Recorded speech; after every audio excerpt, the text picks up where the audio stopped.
And Prose. I'm Brad Graham, the co-owner of the bookstore, along with my wife, Alyssa Muscatine, and we're very excited to have with us this evening one of our favorite authors. We've had him here for all his books, Elliot Ackerman, who's written a powerful a new book about America's withdrawal from Afghanistan.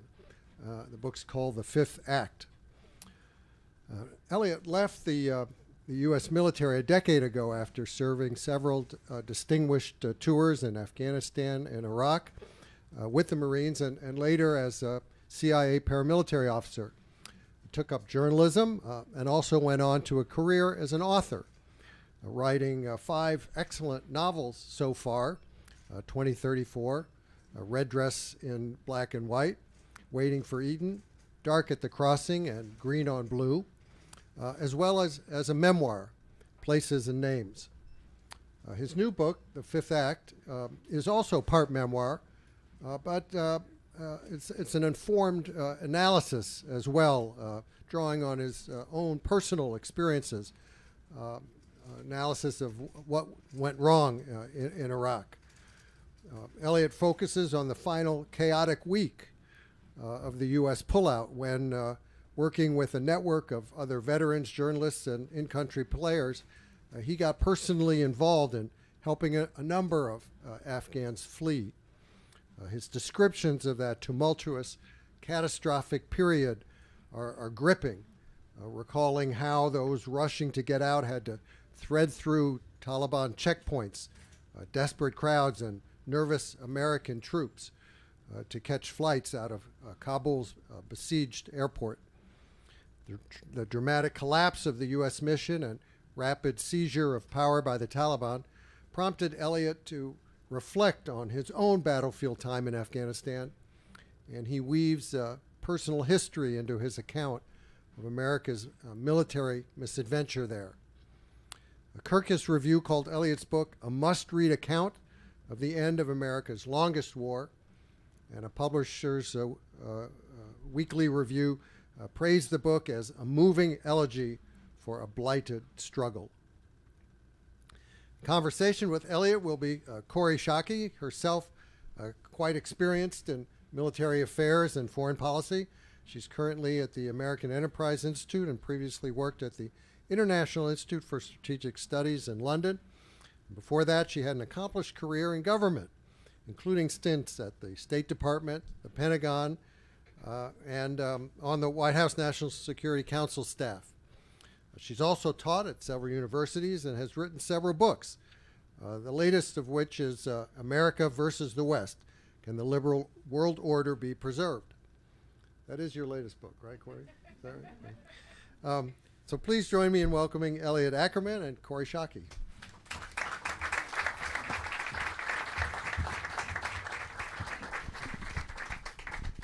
So thank you for showing up for this first book event that Elliot's doing about his magnificent new book.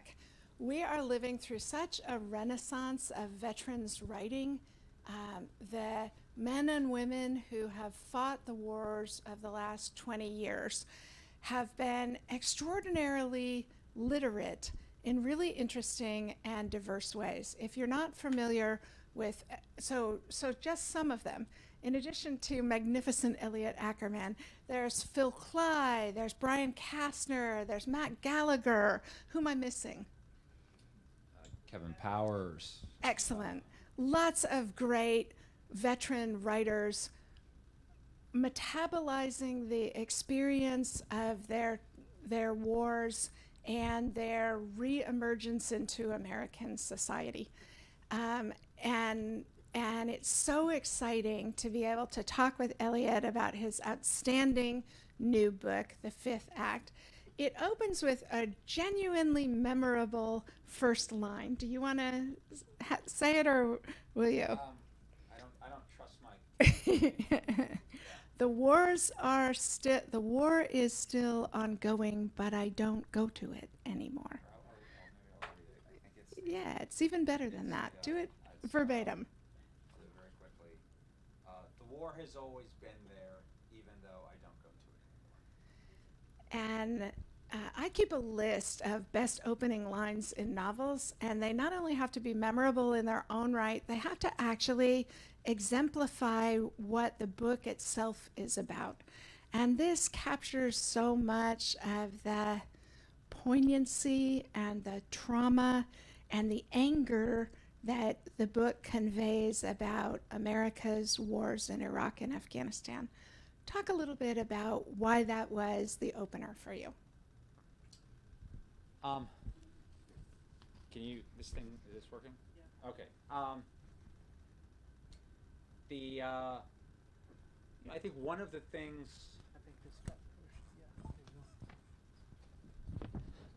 Does that work now? Okay, great. Sorry about that. The war has always been there, but I don't know how to use a microphone. Just this idea of, what is sort of the psychology of a 20-year war, and what do you feel as it ends? And I think as it was ending, there was just this relationship with a realization of how long we had all lived with this thing in our lives, even though it was often in the background of our lives. And so, I recognized, for instance, that the war was older than my children.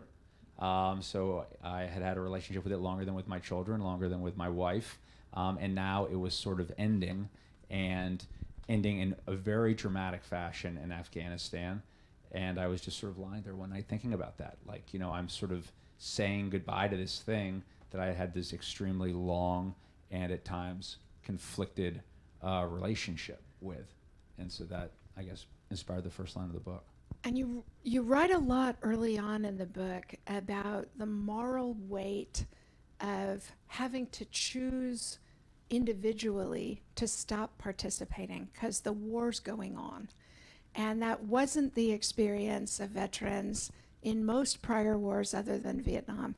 And I really like the section of the book where you talk about kind of how your original interactions with Vietnam veterans and then what it felt like subsequently after you had the experience of these wars. Will you talk about that a little bit? Sure. There's a part of the book where I reflect on kind of this relationship that I had always had with Vietnam vets. And my mother is here tonight, and she can tell you that when I was about 5 or 6 years old, I don't know why you bought me this book, but they bought me this enormous coffee table sized book called An Illustrated History of the Vietnam War. It was like this big. And I used to lug it around with me, and I was just fascinated by the images in this book. And I watched all the movies about Vietnam, read all of the books, and then as I sort of came of age, that was those were the stories that were helping me understand the experiences that I was having. But then when I met many of these Vietnam veterans, I realized that there were differences between us. First and foremost, I always sort of felt like the Vietnam vets were skeptical and a little bit wary of my generation of veterans.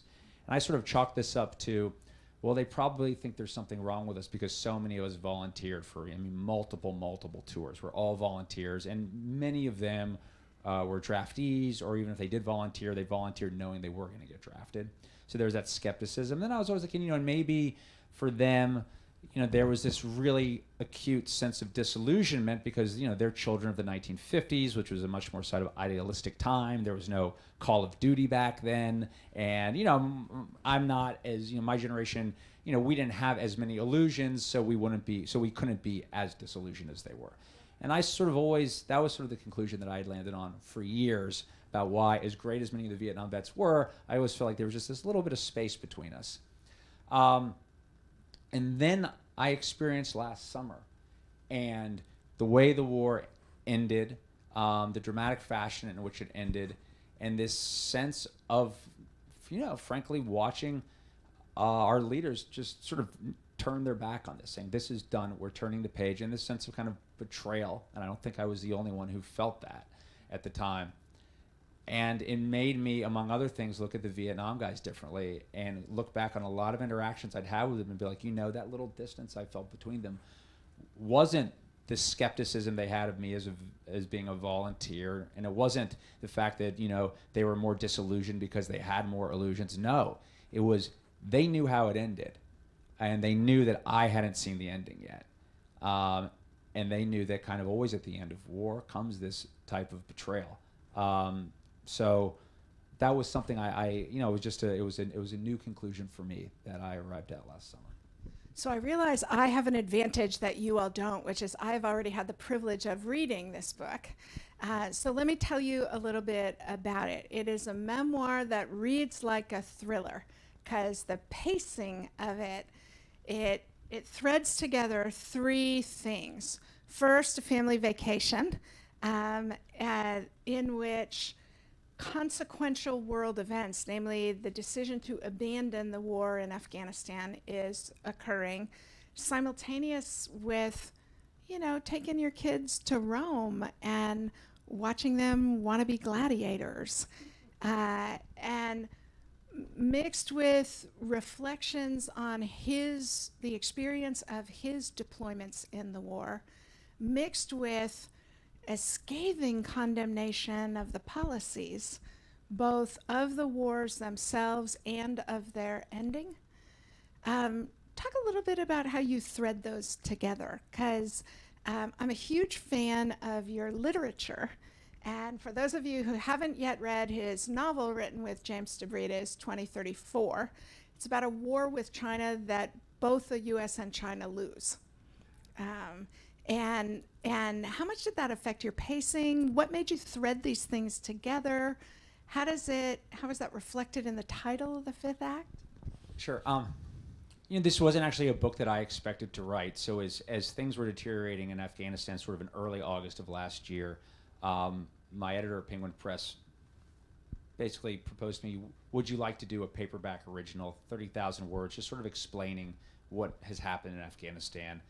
Because his sense was, a lot of people hadn't been paying attention to the issue for a long time, and maybe there would be an audience for a kind of more of a policy type book about Afghanistan. So we agreed that I would do that book. And then we both sort of went off for our end of summer travels.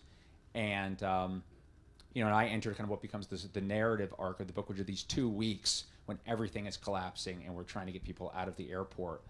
And at the end of that experience, coming back in September, he and I hopped on the phone and I said, listen, I think this is going to be a very different book. I think as much as we need to talk a little bit about these geopolitical themes and they need to be woven through the book, we also need to tell the story of what happened last summer. So the title of the book, The Fifth Act, the title and the structure are connected. So I was asked by a friend of mine who has a Substack. She has a popular Substack to, along with a few other writers, give 500 words that would explain what is going on in Afghanistan. And this is sort of like in the heat of everything. And at the time I was like, I really don't want to try to do this. And how can I do this in 500 words? And she said to me, it's just a tragedy. And I don't feel like people understand what's going on. And it was that word tragedy that really stuck with me, because if you look in classic dramatic structures from like Shakespeare back to Horace, tragedies are typically told in 5 acts. And the way I tried to crack the nut on 20 years in Afghanistan in 500 words was, okay, let's just do it in 5 acts. There's Bush, then there's Obama, then there's Trump, then there's Biden, and our 5th act will be what the Taliban do.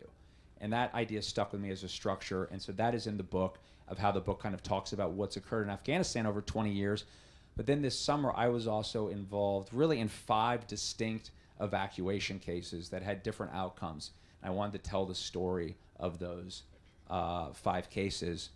And then just in terms of how the book would feel, it was really important to me that when you read this book, that you're with me on this family holiday, that you are getting the juxtaposition of, on the one hand, a group of military veterans, intelligence officers, and other journalists and cats and dogs trying to coordinate a convoy of more than 100 Afghans across multiple time zones, as at the same time, I'm walking through the Coliseum with my children who are all under age 14, and explaining to them, well, this is where they, used to get the gladiators ready, and this is where, and just the juxtaposition of a life that's trying to be led in the present, and that same life kind of being sucked back in time to a war that I left 10 years ago. My favorite part of the book is when you describe yourself madly texting with the community of veterans trying desperately to get Afghans who are going to be endangered out of the country, and your family's on vacation, and you describe in the book your wife reaching over and putting her arm around you because she can feel you being sucked back into the war, and you can feel it too. Talk a little bit about how you navigated that, how do you keep the centrifugal force, and how do you recreate the centripetal force that pulls you back to your family? I'm a big movie fan, and sort of the quote I kept muttering to myself all through the summer was from Godfather 3, when Al Pacino says, he says this about the mob, just when I think I'm out, they pull me back in. And I was continually feeling that way. And I think at times, she's here, but she would say to me, it's poignant. And I think that word poignant really lingered with me, because I think what was, I don't want to summarize words, but was poignant for her was that there are all these people in our lives who are our friends, who we have dinner with, who our children play with, who are really like my community of friends, the guys I grew up with. But we grew up in the war. And now in my life, these are people my children know, and yeah, they know their daddy's war friends, but that's something that happened a long time ago. But then suddenly, with last summer, we are all acting out a role again that we hadn't acted out before in decades. And I think it gave my family a window into that chapter of my life in real time that they had never seen before. And because my kids were there too, watching it, and I'm on my phone and I'm stepping away to have conversations, and they can kind of see the look in my face when I come back, and and I knew they were looking through that window too, and for me that was poignant.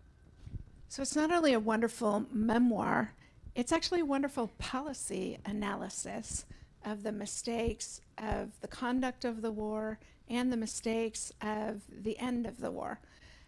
One of my favorite parts of it is your description that a volunteer military was never designed to fight wars of this duration, and the way that political leaders insulate themselves against it. Talk a little bit about that. If we look at our history as a country from the revolution up to the present day, every war that we have fought has had to have a construct to sustain it. In two broad terms, right? Blood and treasure. Who's going to fight, and how are we going to pay for the war? So if we look, for instance, at our Civil War, the construct for the Civil War was, the first ever draft comes in the American Civil War, as is the first income tax the country ever has. World War II is characterized by a national mobilization, another draft, war bond drives. When we think about Vietnam, we remember a very unpopular draft that led to an anti-war movement. So when September 11th happens and we have to go mobilizing as a country to fight a war, what's the construct? How are we going to sustain it? And the construct we settle on is we have the blood comes from our all-volunteer military, and the treasure comes from deficit spending. There hasn't been a war tax in this country to sustain these wars. It's all gone into our deficit. And actually, the last year we passed a balanced budget in this country was 2001. So what is the cost of that? Well, what winds up happening is, and we've seen this, right? The American public is anesthetized to these wars. Not because we're bad people or bad citizens, but nothing is being asked of us, so we just go about our lives. And when I look back at everything that's happened since 2001, why did we fight a 20-year war in Afghanistan across 4 presidential administrations, 2 Republican, 2 Democrat? I would say probably the greatest single reason we did that was because of how these wars were set up. And these wars have finished now. Afghanistan is over. We still have commitments in other places like Iraq and Syria and Somalia. But, there'll be some day, and maybe it's 5 years, maybe it's 10 years, maybe it's 20 years, where something happens and America feels it needs to sort of, unveil its bloody banner and go to war. And there will be the question of okay, what's going to be the construct for this war? Is there going to be a draft? Will there be an all-volunteer military? And I think we should think long and hard before we embrace this construct again. Because ultimately what it leads to is it gives our political leaders a very long leash with which to end wars. There's no political pressure on them to finish these wars. And I just think as citizens, we should ask ourselves, Do we want our political leaders to have a long leash with which to wage war? Or if we as a country are waging war, do we want them on a very short leash? And the conclusion I've read is, like, I sort of prefer the latter. I like the short leash. And it affects defense spending. It affects the way that Congress has allowed the initial authorization for the use of military force to encompass absolutely everything done anywhere. It reduces accountability. Huge reduction of accountability. Yeah. So it's not only a wonderfully insightful book, but it's also a beautifully written book. And my favorite simile in the book is the way you talk about how everything we built in Afghanistan, we built with plywood. Talk about what that means for you. It's funny, the book has just been out a couple days, but people seem to like the plywood analogy, so I'll explain it. Well, I mean, I imagine there are probably some veterans in the audience here, but, you know, I certainly noticed in both Iraq and Afghanistan when you traveled there. Well, let me back up. I showed up in Iraq in 2004 for the first time, and in Afghanistan in 2008. And every war I showed up in, I always felt in the moment as though I was showing up really late, like I'd missed it. Particularly in Afghanistan. I mean, you show up in 2008, you're arriving at a war that's been going on for 7 years. That's as long as Vietnam. How could you possibly be arriving in any other way except for being late? Now, in hindsight, when you tell someone that you were in Iraq in 2004 and Afghanistan in 2008, it's sort of like saying you were in Vietnam in 1965. Actually, it was pretty early on in the war. And if you look at any of the bases, you know, major bases, like in places in Afghanistan like Kabul or in Kandahar, you would notice that many of the headquarters buildings were made of plywood, as though we were about to leave, as though we couldn't be bothered to actually do, like, for instance, what the Russians did and build out of concrete and build something enduring. And that psychology, that plywood psychology, really informs the entire war effort. So yes, we fought a 20-year war, and that's a remarkably long time to fight a war. But anywhere along that 20-year timeline, we were between 18 and 24 months from a major troop withdrawal. So that's why we kept building in plywood, because we always had one foot out the door. And I think that image of the plywood, to me, was, you know, one of the reasons we lost the war, was because we never were really able to convince anyone that we had the endurance to outlast our adversary, which is incredibly ironic because by any metric, we fought a very, very long war. So how we undermined ourselves, I think, is evidence in this decision we kept making to build in plywood. So I'm going to ask 2 more questions and then give you the opportunity to have a conversation with this great writer. But before we do that, my last 2 questions. First, you write that fatigue may seem like a soft cost of the war on terror, but it's a glaring strategic liability. Talk a little bit about what you think that fatigue means and how, I should say, The Onion had a fabulous article about the war in Iraq that America's college professors weary of burden of war. And one of the things about these wars is that they placed a very heavy burden on the soldiers, sailors, airmen, and Marines fighting them, and no burden on the rest of us, right? That's what you're getting at with the war tax conversation and the volunteer force. But the fact that it was experienced differently by the people fighting it and by the broader American public leads you to worries about civil-military relations. And I want you to talk a little bit about how you think, this sense of alienation combined with an increased politicization of the U.S. military is for our democracy a combustible mix. Sure. Well, I would just say on the subject of fatigue, there is war fatigue in America. You know, Americans are weary of war. They don't want to hear about forever wars anymore, and they don't want wars that seem to go on for 20 years. And I can sympathize with that. But that is a war fatigue that has taken place in the context of a very small fraction of America fighting these wars.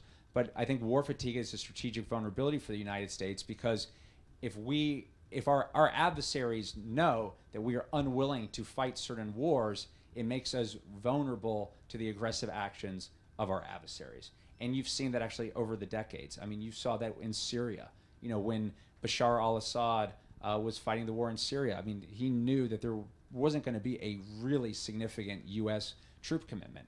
And we've seen that, for instance, in Ukraine right now, that there is, baked into Putin's calculations is he knows what the appetite is for war in the United States, and he knows that it is very, very low. But to go to sort of the other part of the question, which is civil military relations in the United States, I believe when we lay out all of the national security strategies that exist that America faces today, from Ukraine to Iranians trying to assassinate John Bolton on U.S. soil. I mean, you list them all. I think the single greatest national security threat facing the United States is our own political dysfunction. That we seem to be having a really hard time all getting on the same page about anything. And, that should concern us. And I think it should also concern us, the vis-a-vis our military, because, our military is, politically, like, it's not a monolith. People who wear the uniform have their own political beliefs like the rest of us. But you live when you're on active duty. You adopt a code of omerta. You don't speak about your beliefs publicly. You're not supposed to. And as such, when we see that the U.S. military is year after year one of the most trusted institutions in American life, I would like to believe it's because of the great uniforms and heroism. I actually believe it's probably because it is one of the very few institutions left that doesn't seem to have really an overt political bias or hasn't been fully politicized. But our political class, God love them on the right and left, really seem to be trying to politicize the U.S. military. And I'm worried about, what would happen in a crisis if we were going into a crisis with a politicized military. And we as Americans seem to, particularly with our elections, be going from contested election to contested election. And in my mind, that's sort of the equivalent of driving drunk. And that's an analogy I use in the book. Like a drunk driver, for instance, the first time they wreck their car probably isn't the first time they had too many drinks at the bar and drove home. They go to the bar, they have way too many drinks, they get in their car, and they manage to make it home. And they do that once, twice, maybe 3 or 4 times. Then on the 5th time, they wrap their car around a telephone pole. And each time we seem to be having elections, like we go to the bar, we get completely hammered drunk, and we try to get home. And this past election, I think we were pretty drunk.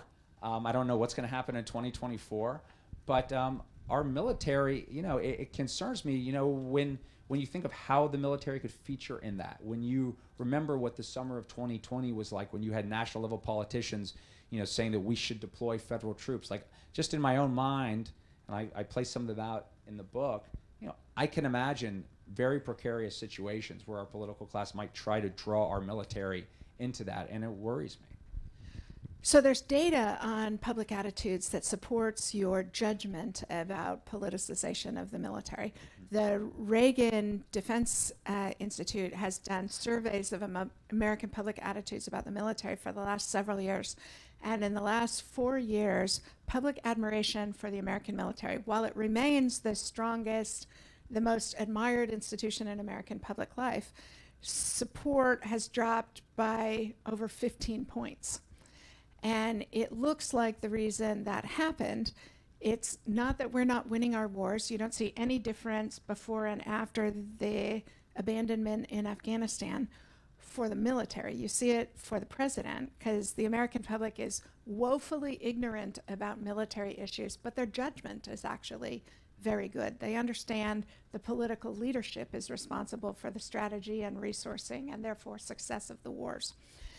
But what it looks like, the drive on the drop in support for the military, is that the public begins to think about the military the way they think about the Supreme Court, which is, if you agree with my political priors, you are nonpartisan. If you disagree with my political priors, you're a shameless political actor, and therefore I don't support you. And it's partly the result of prominent veterans taking political appointments.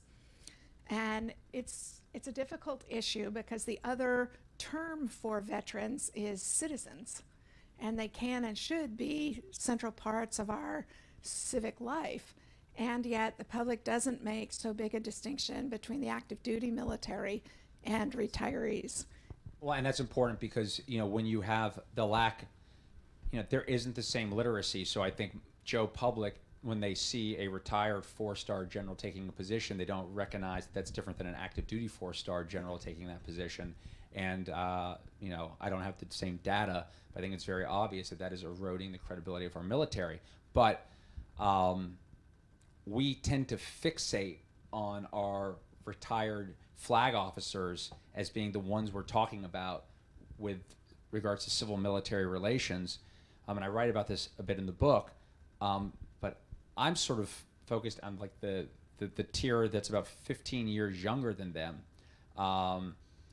If you look back at places where there have been real problems with civil-military relations, very often it's not the general who sweeps in, it's the, Colonel Ataturk or Colonel Gaddafi. It's these sort of young upstarts who have typically also been, veterans of wars where there's a sense of betrayal coming in and taking matters into their own hands. Now, I'm not sitting here saying I'm betting my money that that is going to happen in America over the next 4 years. But there's, there were moments, and there have been moments in our political life where, I see sort of creepy strands of that in the way people my age who are from the military are talking. And I just think we should call it for what it is and keep an eye on it, because it's, when you look back from Caesar's Rome to Napoleon's France, anytime you have a large standing military coupled with an incredibly dysfunctional politics, it is not good for the health of democracy. So there's a microphone over here for all of you to ask your questions. As you are lining up, let me give you the last salvo, which is you have a wonderful passage in the book about how we should only have one war memorial and what it should be like. Won't you speak to it, please? Sure. So a number of years ago, it's probably 2 or 3 years ago now, Congress passed the Global War on Terrorism Memorial Act. So authorizing, they haven't built it yet, but authorizing the war memorial to the war on terror. And one of the obstacles to getting that passed was technically you cannot build a war memorial to a war that's still going on. So they needed special exceptions for that. And it sort of begged this question of how do you make a war memorial to a war that hasn't finished, which we sort of need to do in this case, because if you were my age when 9/11 happened, you're now into your 60s, and you'd probably like to see the war memorial in your lifetime. And so I wrote a piece about this, and got me thinking about war memorials and doing a little bit of research. And what I didn't realize is actually, the first war memorial on the Mall is the Vietnam Veterans Memorial, which is opened in 1983. Before that, there were actually no war memorials on the Mall. The memorials were all to individuals. And we've since seen a massive proliferation of war memorials on the Mall, from Vietnam Veterans Memorial to the Korean War Memorial to the Second World War Memorial. And it's very political to try to get a war memorial built on the Mall. I have to say, I hate the Second World War Memorial because it looks like something Albert Speer would have designed if the Nazis had won World War II. That's true. I'm not a fan either. So it caused me to kind of just do this thought experiment. What would be a war memorial to a war that never ends, because our war hasn't ended, and American war never ends. So the place where I landed is, if I had my druthers, I would get rid of all of the war memorials on the Mall. We would actually just have one war memorial, and it would be called the American War Memorial. And so when wars ended, we wouldn't have to debate new memorials. And in my mind, it would sort of look a little bit like the Vietnam Veterans War Memorial, in that it would be sort of a sloping granite wall, but it would be conical, and it would just sort of descend deeper and deeper into the earth, like something out of Dante. So again, we're not building up, right? So we're not talking about eagles and Albert Speer and things we don't like to look at. We're digging down. And by the way, if you served in the military, one thing you really learn how to do is dig. So it makes sense. And on this wall, you would have all of the names of America's war dead, starting with Crispus Attucks, a free black man who was killed at the Boston Massacre. More than 1 million names just sort of descending downward on this black wall. And every time we fought a war, what we would do is we would just add a slab to the wall and add the names chronologically. And then the other little thing I imagine is that when we finally pass this American War Memorial, there will be a provision in the legislation saying that at its end, there will be two items. There will be a desk and there will be a pen. And by law, the president, he or she, whenever there is a troop deployment order to a new battlefield, that pen will be the only pen they're allowed to use to sign the order. So they'll have to walk by all of the war dead, get there, and sign it with that pen. And that would be the American War Memorial. Very poignant. So, your questions. I've got sketches. I should say I was a civilian physician for the Army and then for the Navy. My war was Vietnam. I graduated from college in 1969. And I always thought that if we reinstated the draft, all of these wars would be gone in the next week because people would not send their sons to a war they didn't understand. My question is, why is it that the military didn't learn the lesson of Vietnam, that we shouldn't go in to support a government that has no popular support and fight their war for them? The exit from Afghanistan, to me at least, was just like the exit from Vietnam.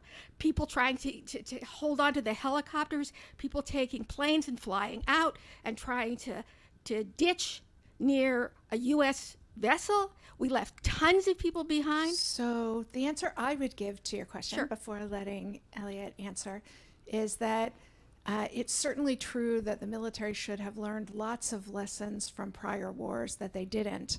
But the strategy for the wars actually isn't the military's fault. The people you should be complaining about are the people we elected. Okay. Elliot, what would you say? No, I agree. It's not, the people wearing uniforms aren't the ones who make these strategic decisions. It's our political class. I very much agree with you. I think if there were a draft, I think it's important. The people tend to assume that, like, in the Vietnam War was fought all by draftees. It wasn't. 25% of the people in uniform in Vietnam were drafted. It's actually lower in Vietnam than in World War II. You had more conscripts in World War II than in Vietnam. So it's less. I'm an advocate for the draft. For me, it's like, 5% of the military, 10% of the military, because it's less the draft. It's the specter of the draft. If every American household knew that when their son or daughter turned 18, that they would have a 1 in 20 chance of having to wear a uniform for 2 years, these wars, our politicians would have to have pretty damn good reasons to keep sending people to these places. And if those reasons, if they couldn't clear that high bar of scrutiny, I agree, these wars would be ending. And I think we should be trying to look at ways to hold the political class more accountable as it pertains to the use of force, and also so that when we really do need to use force, we're not kind of in the position we're in right now where there's just like a general malaise and war fatigue, where we're actually, no, we haven't gone to war for a long time and something real happens and the country needs to mobilize and we're actually ready to mobilize and fresh to do it. Thank you for that question. Thank you. Next. I was wondering what your experience was with other NATO members from non-American countries in Afghanistan. I was wondering from your experience. I was wondering, one, how much experience you had with people of that description, and two, what their general opinion is of Afghanistan. I actually had a fair amount of experience with our NATO partners. The first deployment I did in Afghanistan was in the western part of the country, and at that time, it wasn't an American theater of war. It was a NATO theater of war, and so I worked with the Italians and actually the Spanish quite a bit. All of our medevac was done through the Spanish. Actually, they were based in Herat, and I would say one of the benefits of that is when we had to go up to our higher headquarters, they had the most amazing chow hall. It was sort of like arranged around like an exterior courtyard. It was great food. It was very European. I can't give a total characterization of what all NATO members thought about the war effort there. They were there in much smaller numbers than we were. I mean, it was clearly an American-led effort, and there were clearly constraints on what they were allowed to do. And I'm not saying this to be like disparaging of the Spaniards, but we didn't love the fact that they ran our medevac because we knew that the clearances they had to fly for us were pretty high.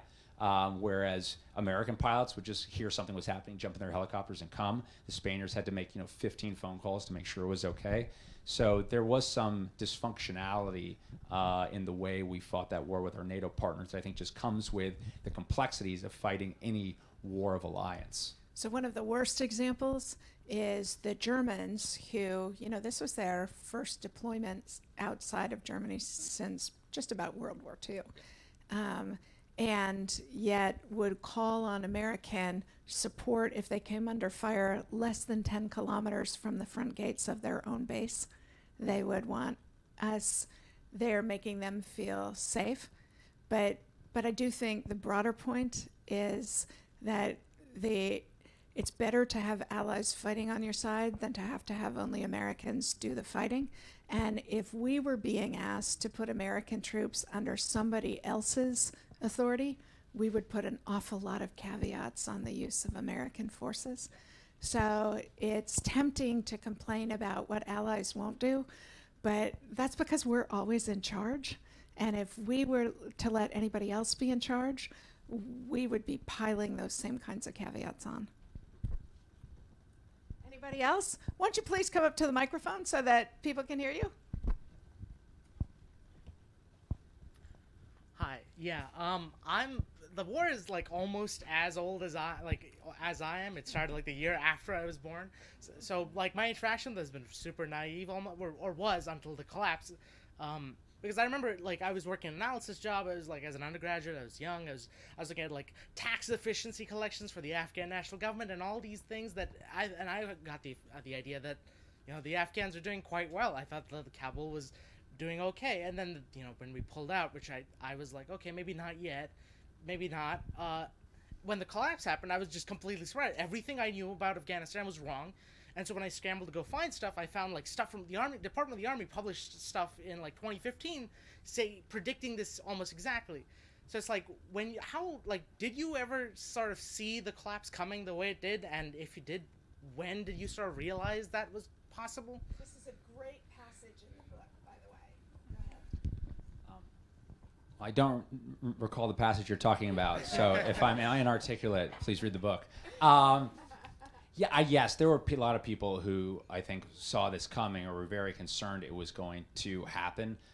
I don't know that a majority of people thought it would occur quite as quickly, but this idea that the Afghan government would collapse, I think there were plenty of people who thought that was going to happen and were very concerned for our Afghan allies, interpreters, people who would really be under threat once the Taliban took hold there. So, for instance, in May of 2021, there was a bipartisan letter signed by over 24 members of Congress, basically, and it was delivered to the White House saying, like, what is your plan for our Afghan allies? How are we going to evacuate people? Because that letter was anticipating what was going to happen when the last U.S. service member left, and no answer was given to that letter. So, when I look at the events, and I'm not unsympathetic to how the Biden administration handled things, but I think they basically made a bet. They made a strategic bet.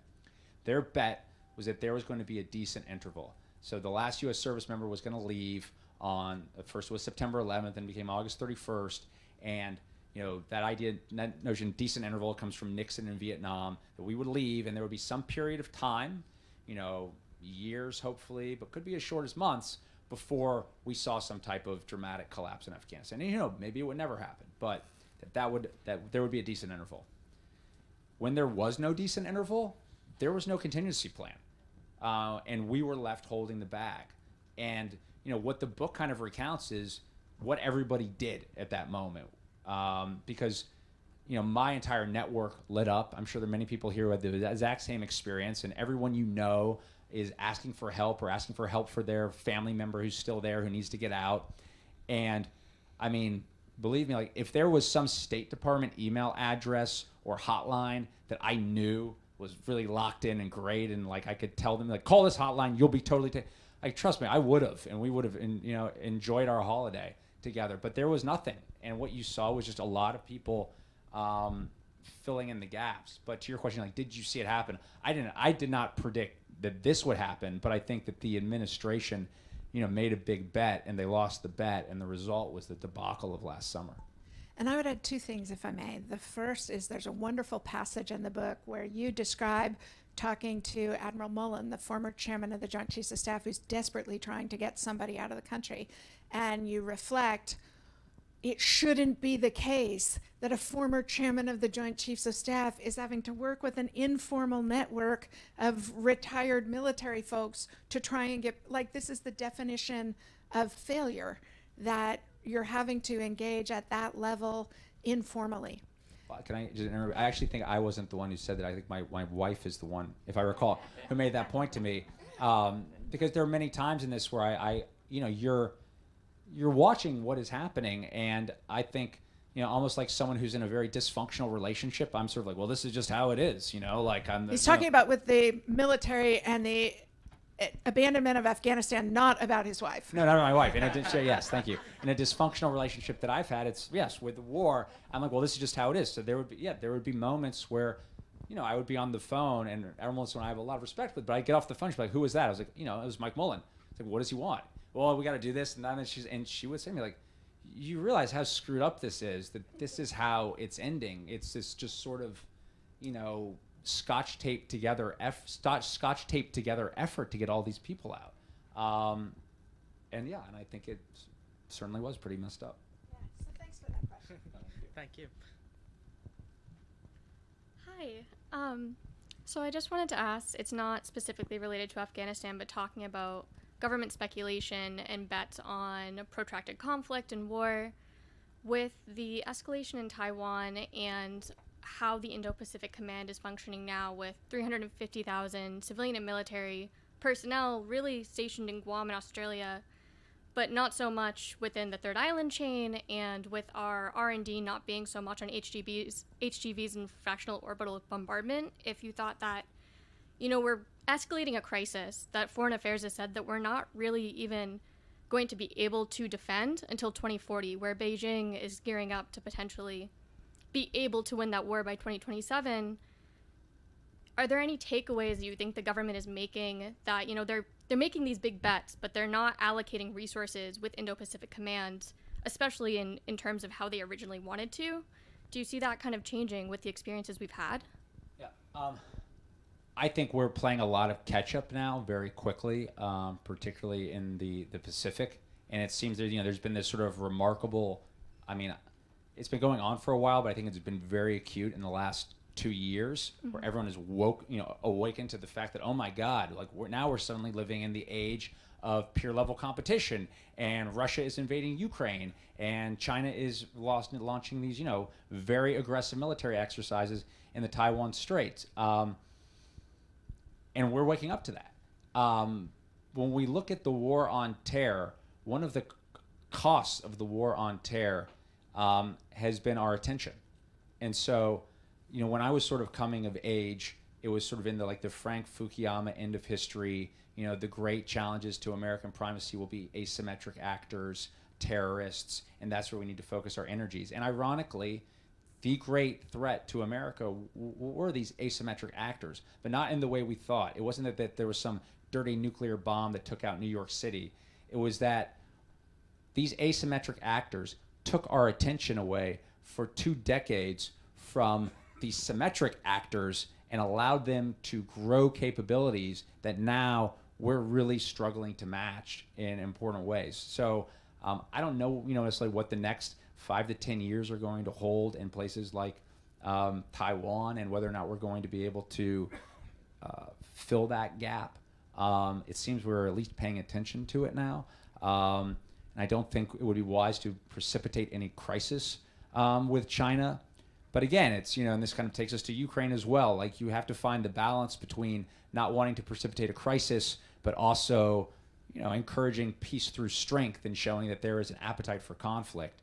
And we're trying to do all that at the same time that, we've just ended a 20-year war. So it's sort of tough to convince the world that, we're going to act strongly in Taiwan when we're taking terms from the Taliban last August at Kabul airport. But these are remarkable times when you just think about how much has happened in the last year.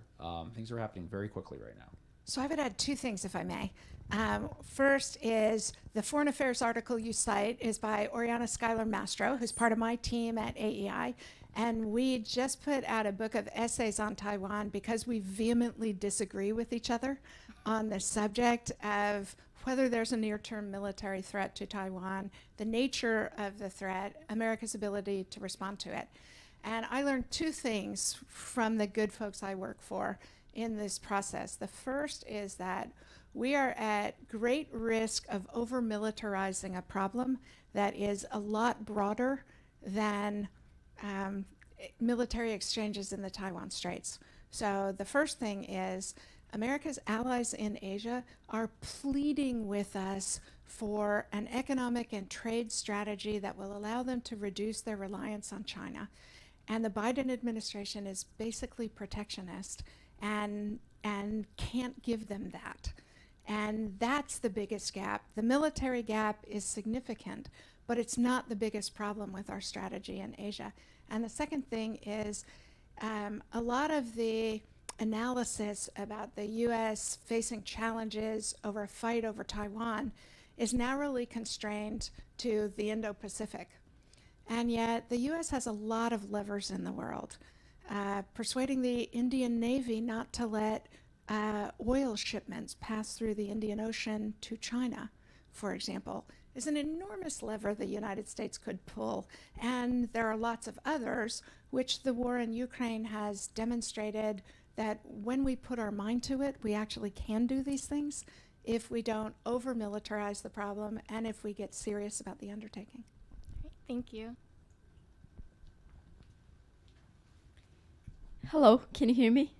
Okay, so I'm Afghan-American, and I was actually born in Afghanistan in the 70s, late 70s, and my family left Afghanistan when the Russians invaded. So this is a 43-year war for us and counting. And what I wanted to just share like some experience, my own personal experience with you and ask you how you relate to that. So when I was a kid and we would see the Russian soldiers passing by our apartment building, we made snowballs and we threw them at the soldiers. In 2009, as an adult, I went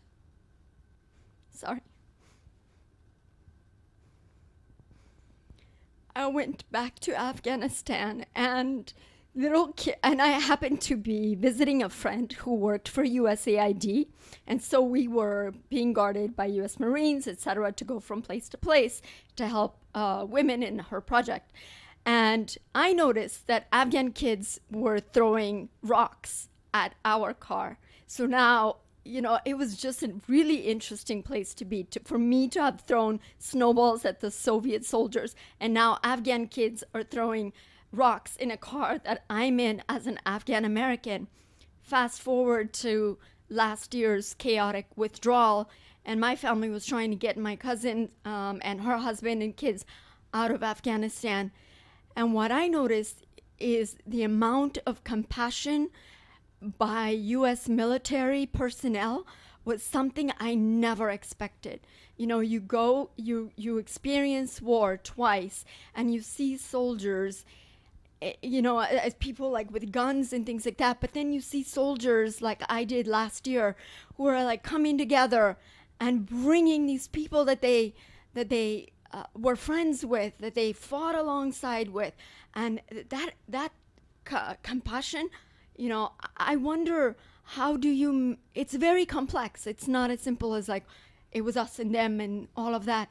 How do you come to terms with that complexity? How do you make peace? How do you make sense of that complexity in who you are? What a beautiful question. Yeah, thank you for that. I think that, I'll just speak my experience of war, and I identify a lot with what you're saying, is in my life, it is sort of kind of throttled open the aperture of what I feel like I've seen and can see. And so on the one end of the spectrum, I guess I would say like the throwing rocks and snowballs end of the spectrum.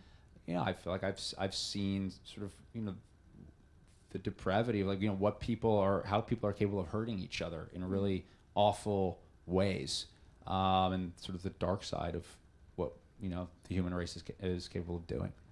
But then it's been throttled open also on the other side of the spectrum. I've seen amazing acts of friendship, compassion, love, and what people are capable of doing for each other, and those two come together. You have to have them together, and you have to figure out a way to allow them to coexist in the world, and ultimately kind of coexist inside of you, and that's not always an easy task, but it's definitely kind of one of the legacies of war, both for the people who participate, but also the people who live in societies that are plagued by war. That is a beautiful note on which to end this conversation. Won't you join me in celebrating the great writer Elliot Ackerman and his new book, The Fifth Act. Thank you. Thank you, Kori. So thank you very much.